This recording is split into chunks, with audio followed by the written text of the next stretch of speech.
I'm Edward, 36 years old, and for the past 15 years I've been a long-haul trucker, a career choice that made me the black sheep of my family. My father, a wealthy restaurant owner, and my siblings with their respectable professions never missed a chance to remind me how I'd disappointed them. But nothing prepared me for that family gathering last spring when they tried to trap me with a $6,000 restaurant bill after years of mockery. If you're watching this, drop a comment letting me know where you're tuning in from. Are you someone who's had to defend your career choice to family? Hit subscribe and join me as I share how I finally stood up for myself after years of judgment. Growing up in our suburban Chicago neighborhood, the pressure to succeed was always suffocating. Our 5-bedroom house with its manicured lawn and swimming pool wasn't just a home. It was a testament to my father's success story. Robert Mitchell, my father, started with a small sandwich shop, and through relentless work and cutthroat business tactics, built it into Mitchell's Fine Dining, a chain of upscale restaurants across 3 states. He never let us forget how he clawed his way up from lower middle-class roots to provide us with opportunities he never had. My mother, Linda, played her part perfectly as the restaurateur's wife. She hosted dinner parties for potential investors, organized charity events that conveniently featured catering from my father's restaurants, and maintained the social connections that kept our family in the right circles. She was elegant, poised, and completely committed to my father's vision of success. Then there was my sister Amelia, 3 years older than me and my father's pride. She checked every box on his success list, top of her class in high school, Ivy League undergrad, and then Harvard Law. By the time I was struggling through my sophomore year of college, she was already working at a prestigious law firm, specializing in corporate law, and making more money than most people twice her age. Family gatherings became showcases for Amelia's latest accomplishments: her promotion to junior partner, her strategic marriage to a surgeon, her designer wardrobe that somehow always came up in conversation. My brother Jason, 2 years younger than me, followed a similarly golden path. While I was trying to figure out what I actually wanted from life, he was being accepted to medical school. He specialized in cardiology, and by 30 he was part of an exclusive medical practice catering to wealthy clients. My father introduced Jason as my son, Dr. Mitchell, at every opportunity, his voice swelling with the pride that I never heard when he mentioned my name. And then there was me. From my earliest memories, I was drawn to anything with wheels and an engine. When I was 7, I spent an entire summer taking apart and rebuilding an old radio-controlled car, figuring out how every piece worked together. By 12, I was helping our neighbor Mr. Lawson work on his vintage Mustang, absorbing everything he taught me about engines, torque, and mechanical systems. My father dismissed these interests as playing with toys, and later as a phase that I would outgrow once I discovered real ambitions. In our family, education wasn't just important, it was the only acceptable path. Dinner conversations revolved around academic achievements, test scores, and college applications. When I brought home B's while Amelia and Jason brought home perfect report cards, the disappointment was palpable. Edwards just needs to apply himself, my father would say, as if my average grades were a choice rather than my best effort at subjects that never captured my interest. I tried, I really did. I accepted the spot at the business school my father had pulled strings to get me into. I sat through lectures on marketing strategies and financial projections, feeling more disconnected with each passing day.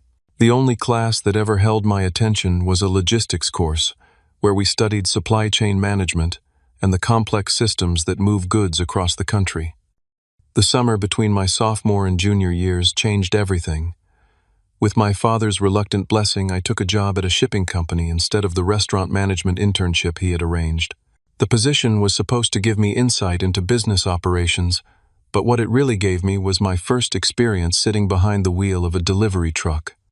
The freedom I felt on the open road, the satisfaction of mastering the handling of a larger vehicle, the sense of purpose in connecting suppliers to customers, it all clicked in a way nothing in the classroom ever had. When I returned to college that fall, everything felt wrong.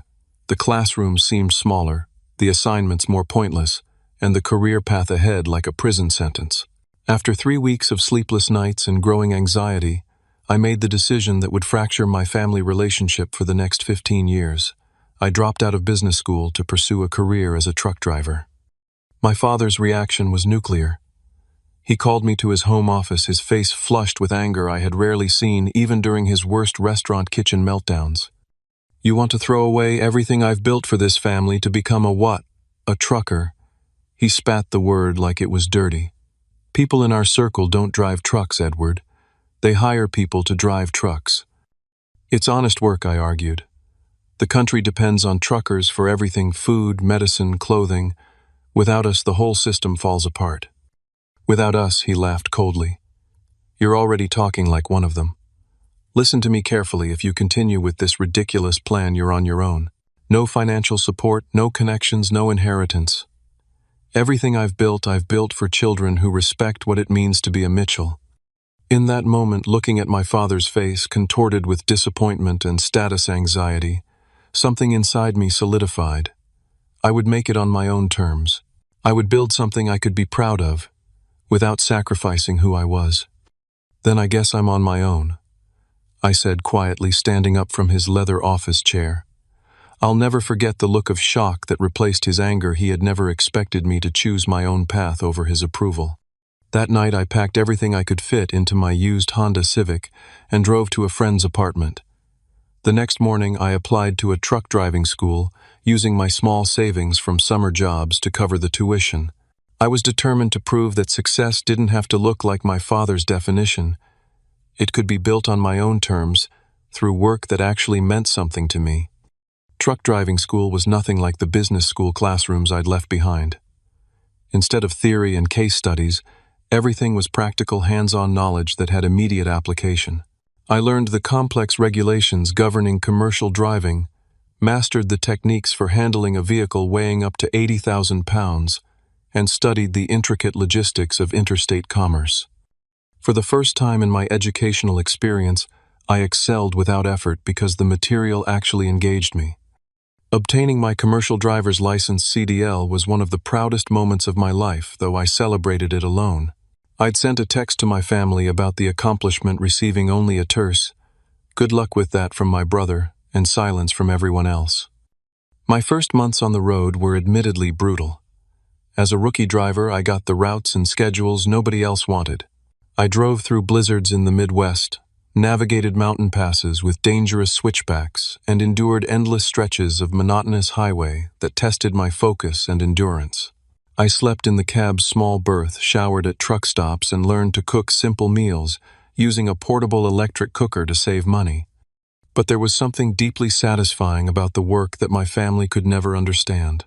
Each delivery completed meant medical supplies reached hospitals on time, grocery stores could stock their shelves, or construction projects could continue without delay. I was part of the invisible infrastructure that kept America running, and that knowledge gave me a sense of purpose. My father's restaurants serving overpriced meals to people showing off their wealth never could. After 18 months of saving every penny while driving for a large shipping company, I had enough for a down payment on my own rig. A used but well-maintained Peterbilt 786.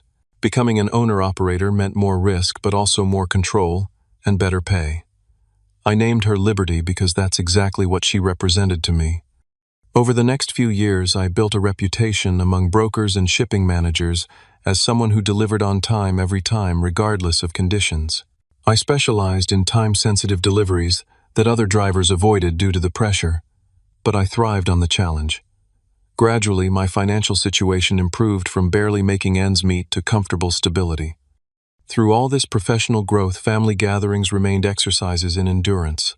Initially, I tried to maintain connections by attending major holidays and family events, hoping that seeing my progress might change their perspective. I was wrong. The first Thanksgiving after I bought my truck, I arrived at my parents' house straight from a 3-day haul, too tired to change out of my jeans and flannel shirt before dinner. "Couldn't you at least have dressed for the occasion?" my mother asked, eyeing my clothing with thinly veiled disappointment. Amelia's brought her law partners and their wives. "Sorry, Mom. It was either arrive like this or not make it at all," I explained, too exhausted to be hurt by her reaction.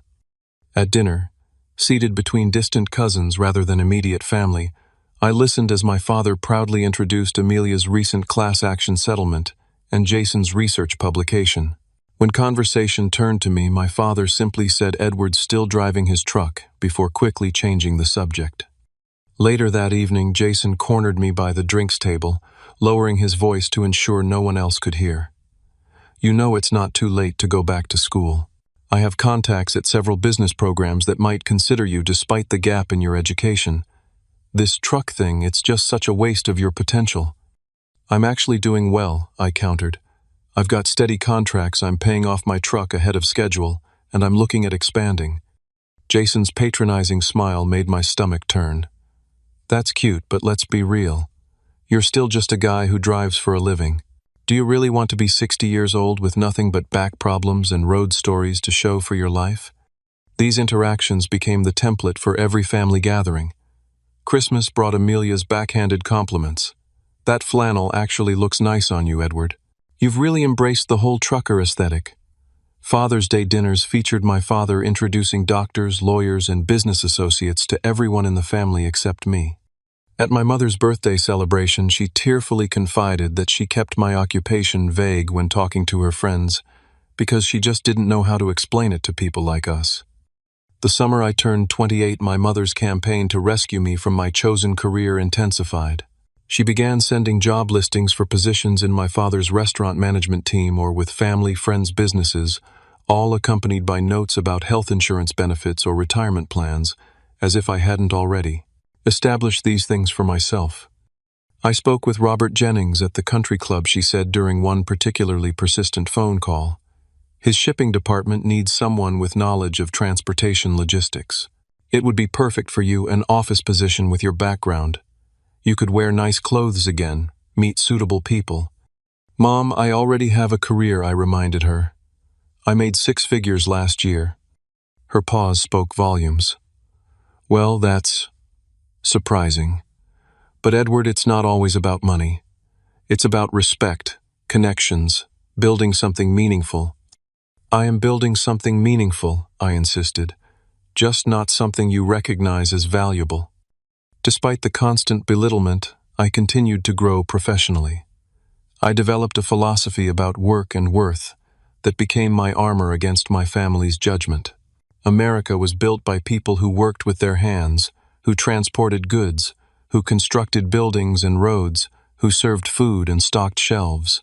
Without us, the people my family looked down on their comfortable professional lives wouldn't be possible. Every time my father mocked my truck driving phase or my siblings made jokes about my blue-collar status, I reminded myself of this truth. By the time I hit 30, the financial gap between my family's expectations and my reality had narrowed considerably. While I wasn't living in a mansion like my father, or driving a Porsche like Jason, I was debt-free, aside from my newest truck, had substantial savings, and was investigating investment properties. None of them knew this, of course. I had long since learned to keep the details of my success to myself. Their perception of me as the family failure was too deeply ingrained to be changed by mere financial facts. As I entered my 30s, my business strategy evolved from simply driving routes to building a specialized transport company. The first major shift came when I secured a contract with a medical equipment manufacturer who needed climate-controlled, time-critical shipments delivered across the country. The precision required, and the stakes involved equipment that could literally save lives, meant they paid premium rates for reliable service. With this contract as my foundation, I took the biggest risk of my career, purchasing a second truck, specifically outfitted for specialized medical transport. Finding the right driver was crucial. This wasn't just any driving job, but one requiring meticulous attention to detail and perfect reliability. After interviewing dozens of candidates, I hired Marcus, a former military logistics specialist with an impeccable driving record and the same work ethic that had built my reputation. The gamble paid off. Within 6 months, word spread about our reliability in the medical transport niche, and we added contracts with 3 more medical companies. By the end of that year, I purchased a 3rd truck and hired Darius, another veteran with specialized driving experience. Mitchell Transport Solutions, named with a touch of irony that only I appreciated, was officially a small fleet operation rather than a one-man show.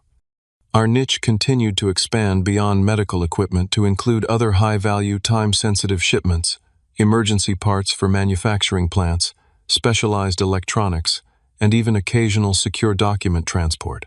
These weren't the typical loads most trucking companies fought over. They were specialized services that commanded premium rates and operated on tight schedules that many larger companies couldn't accommodate. The financial rewards exceeded anything I had imagined when I first sat behind the wheel of a delivery truck 10 years earlier.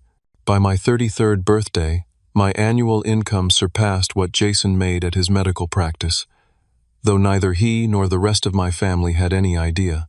I maintained a modest lifestyle by their standards, living in a comfortable but not flashy house, and driving a practical pickup truck for personal use. The real milestone came when I purchased my dream property, 30 acres of land, with a custom-built 3,000 square foot home, overlooking a small lake paid for entirely in cash. No mortgage, no debt, something neither of my status-conscious siblings could claim despite their prestigious careers. I invited no family members to my housewarming party, celebrating instead with the small circle of friends and colleagues who had supported my journey. While my family assumed I spent my life in truck stops and cheap motels, I was actually diversifying my income through careful investments. I purchased 2 commercial properties along major shipping routes and leased them to national truck stop chains, creating passive income streams that would eventually exceed my active business revenue. I invested in a small logistics software company developed by a former driver, which was revolutionizing route planning for specialized carriers like mine. The freedom my career provided allowed me to travel during downtime in ways my family never expected. While they talked about someday visiting Europe or Asia, when they could find the time, I spent 3 weeks exploring Japan's countryside, hiked the Camino de Santiago in Spain, and took a month-long photography safari across Tanzania. I never posted these experiences on social media or mentioned them at the rare family gatherings I attended. Their perception of my life, as small and limited, had become almost amusing to me. More meaningful than the financial success was the community I found within the industry. My fellow drivers, dispatchers, warehouse managers, and clients formed a network of relationships based on mutual respect and shared values. We understood the importance of our work and the skill it required, regardless of how society at large might view a profession without fancy titles or corner offices. Among these authentic connections, I met Sophia, who managed logistics for a medical research company that became one of our biggest clients. Unlike the women my mother had unsuccessfully tried to set me up with over the years, and daughters of country club members who visibly recoiled at the mention of my profession, Sophia understood the complexity and importance of transport. Logistics. She saw the intelligence required to build a successful, specialized shipping company and valued the integrity with which I ran my business. Our relationship progressed naturally from professional respect to friendship to something deeper. Unlike my family, Sophia's parents, her father a carpenter and her mother a school librarian, never questioned the value of my work. The first time I joined them for dinner, her father engaged me in a detailed conversation about truck engine specifications and route planning strategies with genuine interest. Her mother asked thoughtful questions about the challenges of building a business from scratch. The contrast with my own family dinners was stark and refreshing. "You seem different around my parents," Sophia observed afterward. "Your family actually listens when I talk about my work," I explained. "They don't act like I should be embarrassed by what I do." She squeezed my hand. "Why would anyone be embarrassed by building something successful that helps people by this? That's something to be proud of." With each passing year, my need for my biological family's approval diminished. I had created a life that aligned with my values rather than someone else's expectations. I had found people who appreciated me for who I was, rather than constantly measuring me against arbitrary standards of prestige. Still, out of some lingering sense of obligation or perhaps hope that someday they might see me clearly, I continued to attend major family events. Each time I steeled myself against the inevitable condescension and reminded myself that their opinion no longer defined my worth. What I didn't realize was that their awareness of me was shifting, though not in the way I might have hoped. They weren't beginning to respect my choices, they were beginning to see potential value in what I had built. The invitation to my father's 65th birthday celebration arrived via my mother's formal stationery rather than the usual text message or hurried phone call. The heavy cream envelope contained an actual printed invitation, specifying black tie optional and naming the Monarch Room at Mitchell's downtown as the venue my father's newest and most expensive restaurant location, occupying the Bation's top floor of a renovated historic building with panoramic city views. My first instinct was to decline. April was a busy month for specialized medical shipments, and I had personally committed to handling a cross-country delivery of experimental laboratory equipment that week. But before I could send my regrets, my phone lit up with an unexpected caller, my brother Jason. "Edward, you got the invitation right?" he asked, without bothering with pleasantries. "Just opened it. Look, I've got an important haul scheduled." "You need to be there," he interrupted, his tone unusually serious. "Dad's making some big announcements about the future of the family business. Everyone needs to be present. This isn't just another birthday dinner." Something in his voice caught my attention. Jason never called me about family functions. That was always my mother's domain. And he certainly never insisted on my presence. If anything, he usually seemed relieved when I couldn't attend. "What kind of announcements?" I asked cautiously. "I can't get into it over the phone," he replied. "But trust me, you'll want to be there for this. It affects all of us." After hanging up, I received similar calls from both my sister Amelia and my mother within the hour. This coordinated campaign to ensure my attendance set off warning bells, but curiosity won out over caution. I rearranged my schedule, assigning the important laboratory equipment delivery to Marcus, my most trusted driver, and blocked off the weekend for the trip home. The night of the event, I arrived at the Monarch Room, directly from the airport, having flown in from a business meeting in Denver. Though I'd chosen my best suit, a charcoal gray Tom Ford I'd purchased for client meetings with pharmaceutical executives, I still felt underdressed compared to the valet attendants at my father's establishment. The maitre d' escorted me to a private dining section separated from the main restaurant by etched glass doors. Inside, about 30 people were already gathered drinking champagne and making the kind of small talk that always made me feel like I was speaking a different language. I recognized family members, longtime business associates of my father, and several faces familiar from society pages, but unknown to me personally. "Edward." My mother's voice carried across the room with unusual warmth. She approached quickly, air-kissing near my cheek to avoid disturbing her makeup. "We were just talking about you. You look so polished tonight." Before I could respond to this backhanded compliment, my sister Amelia appeared at my elbow, champagne flute in hand and designer dress glittering under the chandeliers. "The prodigal brother returns," she said with a smile that didn't quite reach her eyes. "Jason mentioned your company has been expanding. You'll have to tell us all about it over dinner." I nearly dropped my newly acquired champagne. In 15 years, neither Amelia nor Jason had ever shown the slightest interest in the details of my business. Something was definitely off. "Where's Dad?" I asked, scanning the room. "Finishing up some details with the chef," my mother explained. "He wants everything perfect tonight." "Oh, look who's here. You remember the Whitmores, don't you? Their daughter Charlotte just made partner at her investment firm." As my mother steered me toward a group of her friends, I noticed Jason in deep conversation with a man I didn't recognize, both of them occasionally glancing in my direction. The entire atmosphere felt charged with an undercurrent I couldn't quite identify. When we were finally seated for dinner, I found myself positioned prominently near my father rather than at my usual distant spot at family functions. The long table was already set with multiple wine glasses at each place, setting fine china bearing the restaurant's gold monarch butterfly logo and elaborate floral centerpieces that probably cost more than most families spent on a peak week's groceries. Notably absent were any menus.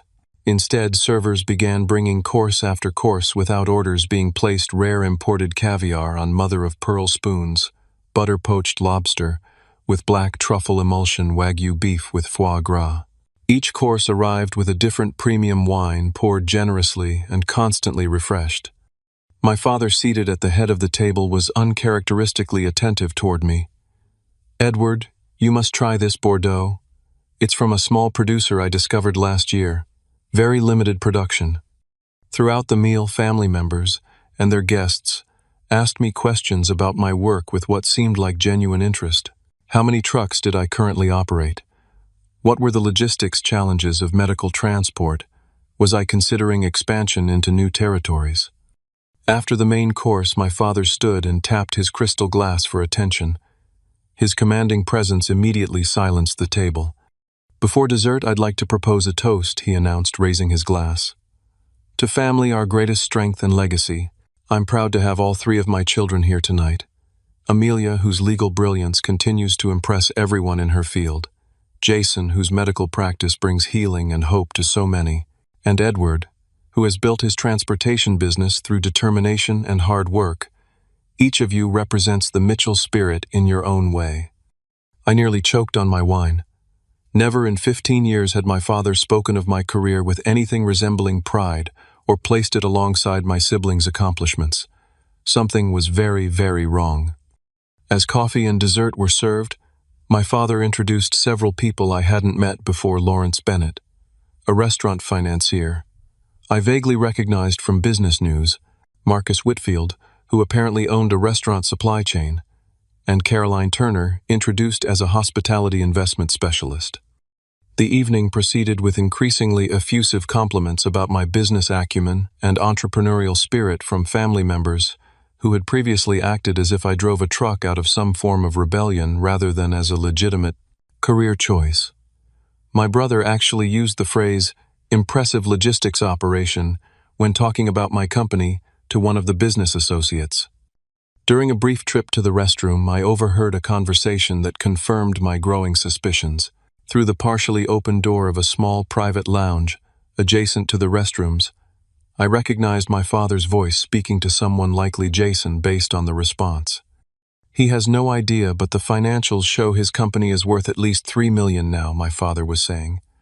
"The real estate holdings alone would cover a significant portion of what we need." "And you're sure he'll agree to the arrangement?" Jason's voice replied. "He'll have no choice once it's presented as a family obligation," my father answered confidently. "Besides, after tonight's bill, he'll understand the stakes involved." I slipped away before they noticed me, my mind racing. Whatever arrangement they were planning clearly involved my business and assets, and apparently tonight's extravagant dinner was part of the strategy.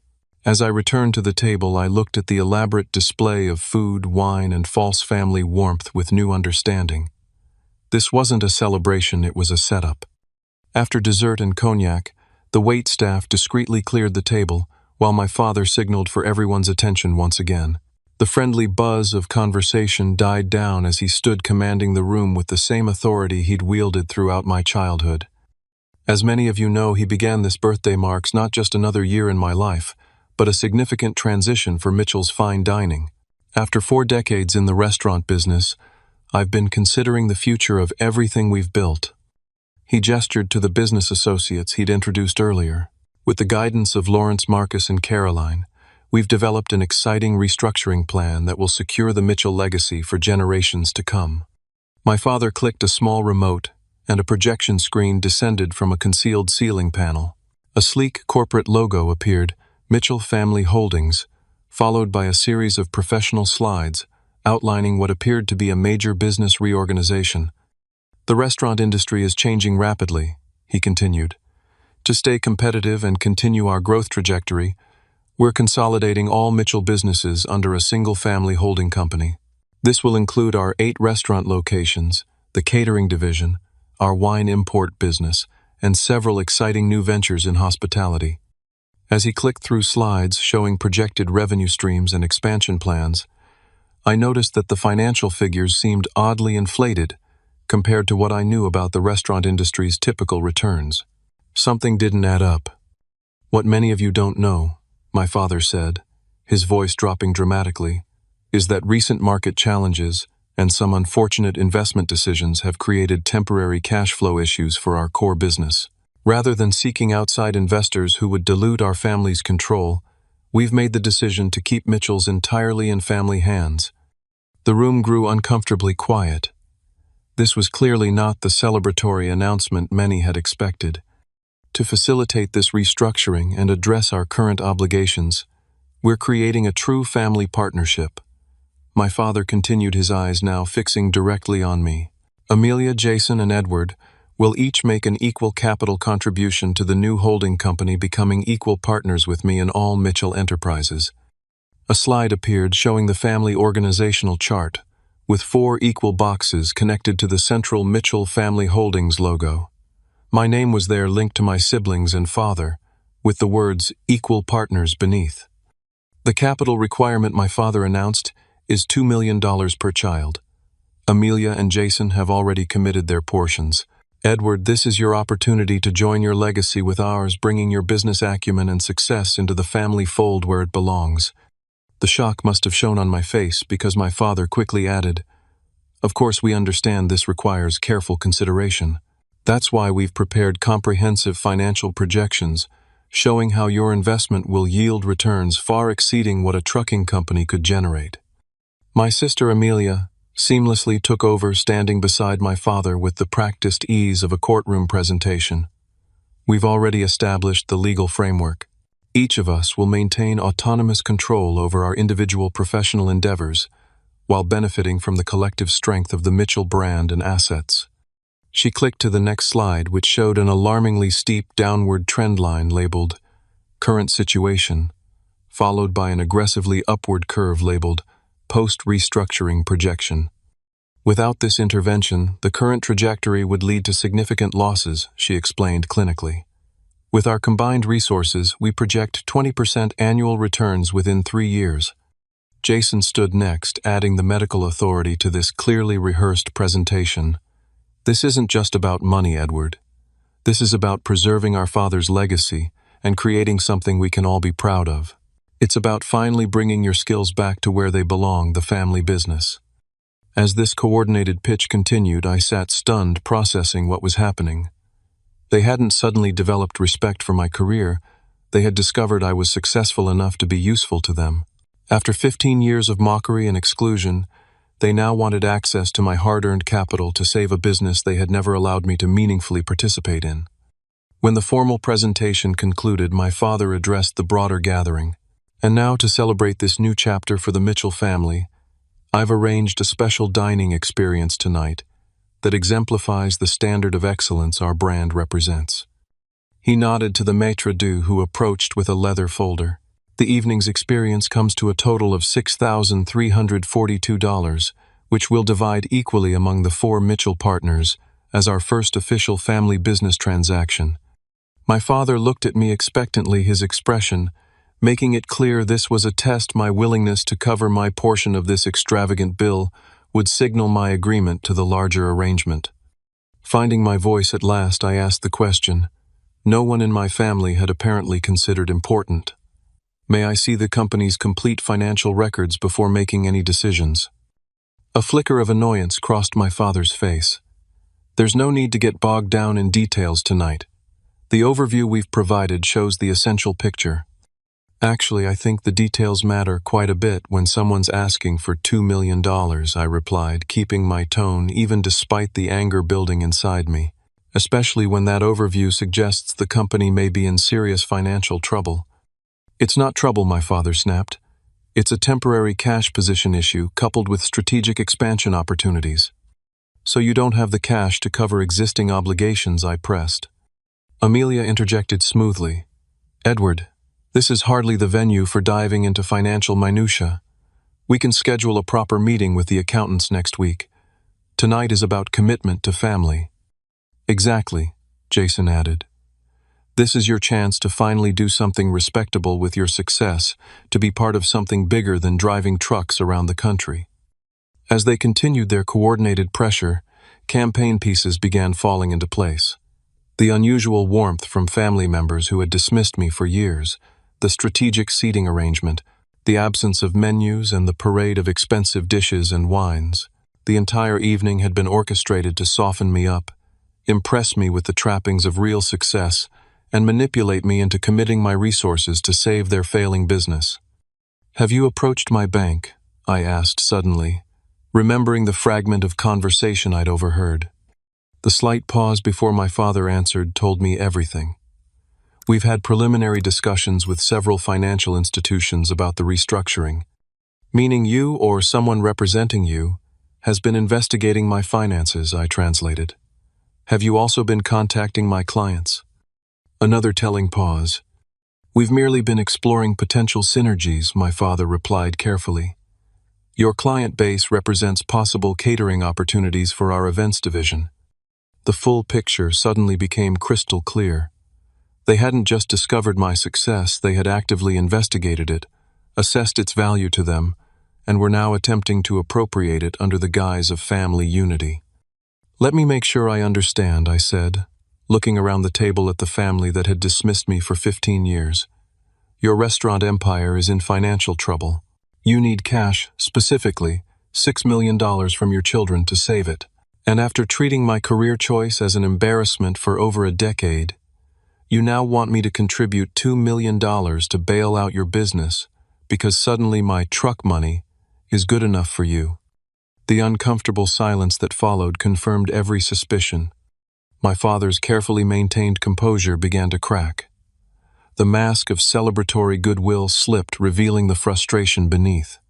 This isn't just about money, Edward, he said, his voice hardening. This is about duty to family.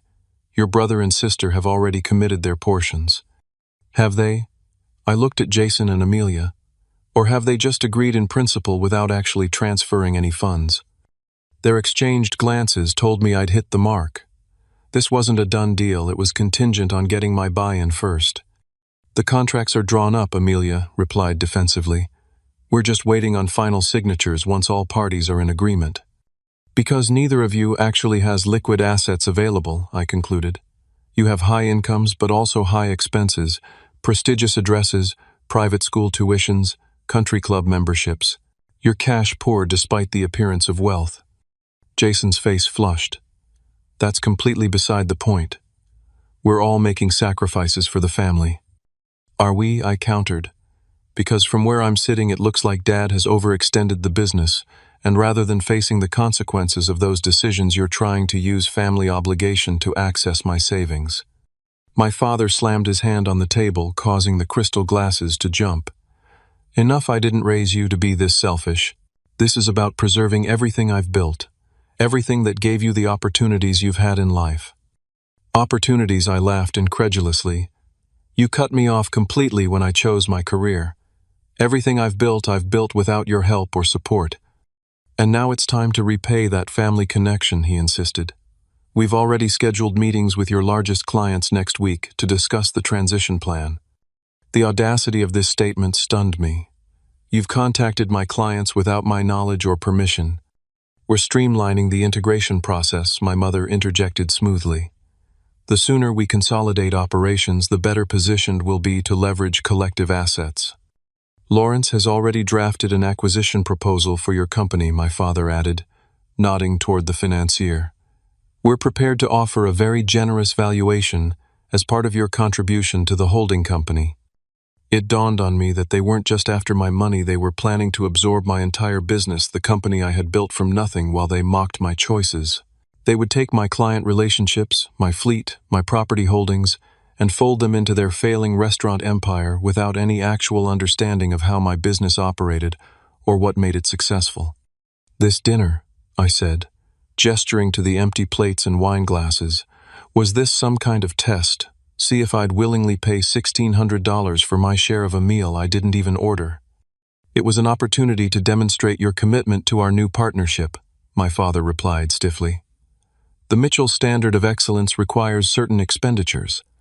Looking around the table, I saw the situation with perfect clarity for the first time.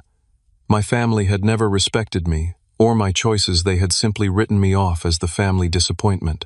Now that they discovered I had built something valuable, they wanted to claim it while still fundamentally looking down on the work that had created that value. The trucking thing was always beneath you anyway, Jason added, clearly attempting to be supportive in his misguided way. This is your chance to step into a more appropriate role for someone with your background. No more sleeping in truck stops or dealing with highway way stations. His comment crystallized 15 years of condescension and misunderstanding into a single moment of clarity.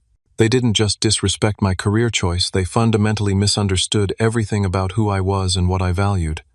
I've never slept in a truck stop, I said quietly. I have a custom sleeper berth with amenities most luxury hotels would envy. My company specializes in high-value, time-critical medical deliveries that save lives. I employ 15 people who receive excellent salaries and benefits. I own my home outright, no mortgage, along with several income-producing properties. And I've done it all without ever compromising my integrity or exploiting family connections. A heavy silence fell over the table. So here's what's going to happen. I continued reaching for my wallet. I'm not going to invest in your restructuring. I'm not going to sell my company to your holding group. And I'm certainly not going to contribute $1,600 toward a $6,000 dinner bill that was clearly part of a manipulation tactic. I counted out $40 and placed it on the table. That covers my salmon entree and 2 glasses of wine, plus a reasonable tip for the server who had nothing to do with this scheme. It's all I ordered, and it's all I'm paying for. Standing up slowly, I buttoned my suit jacket and looked at the family that had tried to use me after years of dismissing me. For 15 years, you've made it clear that I'm not really part of this family because I chose a path you didn't respect. That was painful, but it also freed me to build a life based on my own values rather than your expectations. I've created something I'm proud of, something solid and honest that helps people and treats everyone with dignity, from my employees to my clients. My father's face darkened with anger.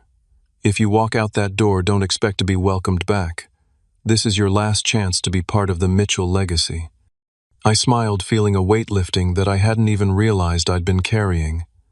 I already have my own legacy, Dad. It might not have your name on it, but it's built on integrity rather than appearances. I think I prefer it that way. As I turned to leave, Amelia called after me. You'll regret this for the rest of your life, Edward. Family is everything in the end. I paused at the door, looking back at the table of shocked faces. Family should be about mutual respect and support, not exploitation dressed up as obligation. When you figure that out, you know how to reach me. With those words, I walked out of the Monarch Room past the maitre d', who seemed unsure whether to stop me, through the ornate lobby with its pretentious decor and into the cool night air. I climbed into the waiting Uber, directed the driver to the airport, and felt something I hadn't expected. Not anger or regret, but an overwhelming sense of freedom and clarity. The first few days after walking out of the Monarch Room were a strange mixture of emotions. There was the initial anger and hurt, of course. 15 years of family tension culminating in such a naked attempt at exploitation leaves its mark. But beneath those expected reactions was something surprising relief. It was as if I'd finally put down a heavy load I'd been carrying since I first defied my father's expectations all those years ago. The calls and messages began almost immediately. My mother left tearful voicemails about family loyalty and bridges burned beyond repair. Amelia sent clinical texts, outlining the financial opportunity I was missing and the legal implications of interfering with established business relationships when I contacted my clients to ensure they knew I had not authorized anyone to discuss transitions of their accounts. Jason's approach was perhaps the most surprising, a series of messages alternating between guilt trips about our parents' disappointment and awkward attempts to still somehow broker a deal. Dad's health isn't great, you know, one message claimed. This stress isn't helping. Couldn't you at least consider a smaller investment to keep the peace? I responded only once in a group text. To all 3 of them, I won't be discussing this further. My business is not available for acquisition or investment. Any further contact with my clients or financial institutions regarding my company will be considered interference with business relationships and addressed accordingly. 3 weeks after the disastrous dinner, I received a call from Lawrence Bennett, the restaurant financier who had been at the birthday party. Professional courtesy led me to take the call, though I suspected its purpose. Your father wanted me to reach out one last time, he began awkwardly. The situation has become more urgent than we initially presented. Meaning the business is in worse shape than you admitted that night, I translated. His pause confirmed it. The restructuring has hit some roadblocks. Without the full family investment we anticipated, we've had to explore less favorable financing options. I'm sorry to hear that, I replied genuinely. Despite everything, I took no pleasure in my father's business difficulties. Would you reconsider a partial investment? Perhaps half of the original amount, Your siblings have increased their commitments, but there's still a significant shortfall. I doubted Amelia and Jason had actually increased anything. More likely they had continued making promises based on assets they didn't have liquid access to. But that wasn't my problem to solve. My answer remains the same, I said firmly. I wish you luck with the restructuring, but I won't be participating. 2 months later, a business news alert crossed my phone. Mitchell's Fine Dining Files. Chapter 11, Reorganization, Amid Expansion Debt. The accompanying article detailed how my father's aggressive expansion plans, coupled with several years of declining revenues at the original locations, had created an unsustainable debt burden. There was no mention of family investment attempts, or the real story behind the bankruptcy filing.